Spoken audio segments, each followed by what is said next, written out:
को नि आसेङ ए हो कहिले के पेपर हो यो आदि भयो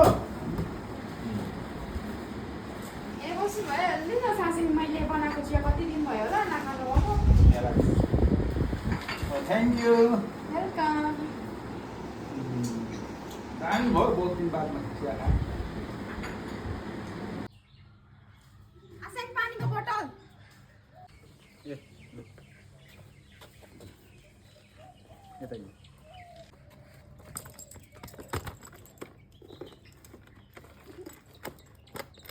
छ भने ग्रुप पुग्छ